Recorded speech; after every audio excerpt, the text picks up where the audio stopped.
Did you know that bad things happen to you when you're nice?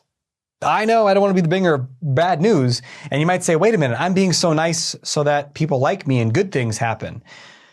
Actually, a lot more bad things happen than good things happen when you're too nice. I'm going to share what some of those are. I'm going to share 7 in this video, and there's way more than 7, but I'm going to share some of the 7 big ones. So watch this. Notice if you're already experiencing these things in your life, and that might be an indicator that something needs to change. And I'll share later in this video about how to make those changes inevitable and determine that they are going to happen. And that's going to be through joining me in a virtual online event, which you can find out more in the description below, and I'll also share more at the end of this video. Okay. 7 bad things that happen when you're too nice. Number 1 is you get taken advantage of. It sounds unfortunate, like I wish the world wasn't that way, but it is. And it doesn't mean the people doing it are necessarily malicious or bad either. It's just people treat you how you train them to treat you. And so if you are always a yes, okay, I'll take it on. Yes, I'll do that for you. Yes, I'll give this to you. Yes, I'll do whatever you want. People kind of grow accustomed to that. And that doesn't mean they're bad. They just like, oh yeah, she always does that for me. She's always the one to sacrifice herself. He's always the one to stay late and do the extra work. Just give him some more. He does it all the time anyway. And you get taken advantage of. Have you experienced that one? Number 2, bad thing that can happen if you're too nice is you can get bullied. And this is even worse than getting taken advantage of. This is like being straight up ridiculed. And bully doesn't have to mean like, 10-year-olds on the playground going, nah, nah, nah, nah. I mean, it could be, you might've got bullied when you were young, but as an adult, bullying happens in like more subtle ways. It could be teasing you. It could be putting you like kind of one down or one-upping you in situations, kind of overriding you, talking over you, gaslighting you, mocking you in subtle ways. And then if you try to speak up, they're like, whoa, we're just joking. You need to chill out. And these weird mind games. And the nicer you are, that means the less assertive you are, you don't have that power to say, whoa, that's unacceptable for you to talk to me that way.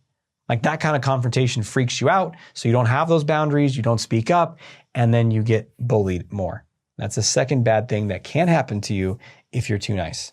The third bad thing that happens to you if you're too nice is you get confused in relationships. Why are you confused in relationships? Because you don't know what you want.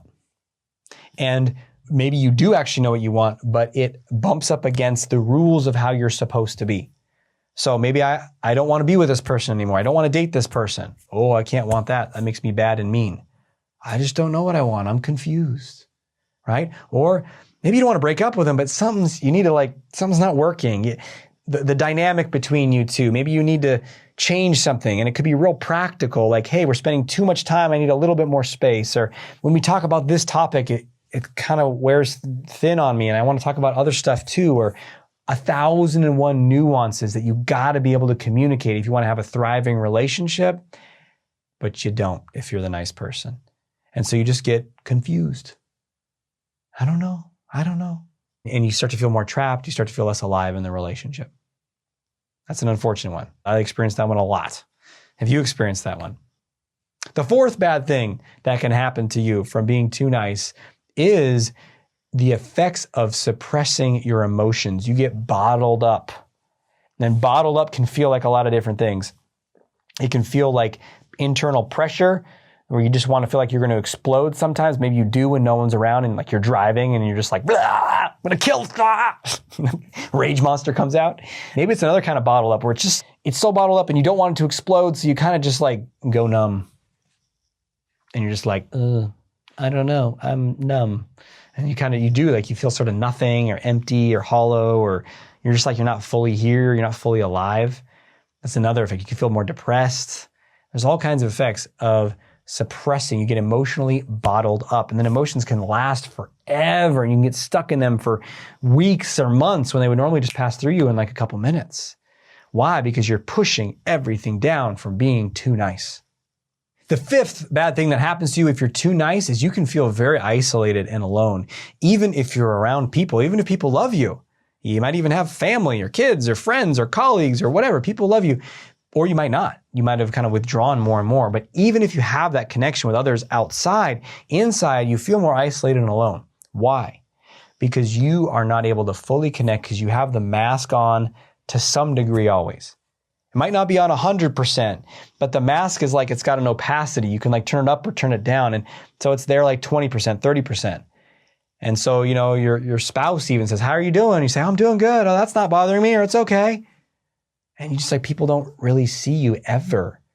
You don't really feel fully authentic anywhere. Or maybe you do that in one relationship, but then a bunch of other relationships you don't. And that can feel lonely and isolating because you just aren't, like, you need that direct contact. You need to be deeply seen and known, and you need to be able to do that with others. And you can't do that if you're playing the nice person role. The sixth bad thing that can happen to you if you're being too nice is anxiety or depression. We touched on depression a little bit earlier, but let me explain it a little more. So when you're being more nice than you really are, and niceness is a fear-based pattern of approval seeking, what happens is here's the real you, and here's the nice person persona that you've presented. There's a rift, and you start to go through your life being this person, and the real you is just floating off somewhere. It's not being lived by you.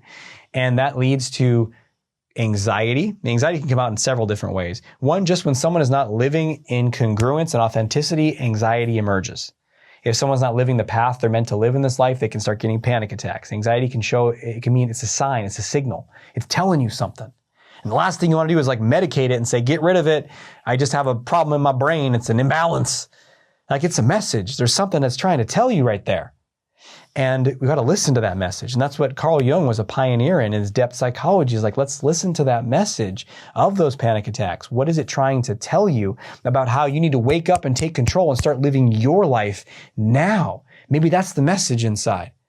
Another form of anxiety can emerge from suppressing anger. You push the anger down, and that energy has to go somewhere, and it comes out in random anxiety and fears about all kinds of things. Same thing, pressing anger down or other emotions down or not being you can be depressing. And with that emotional bottled up, you can have more and more longer periods of feeling like, depressed.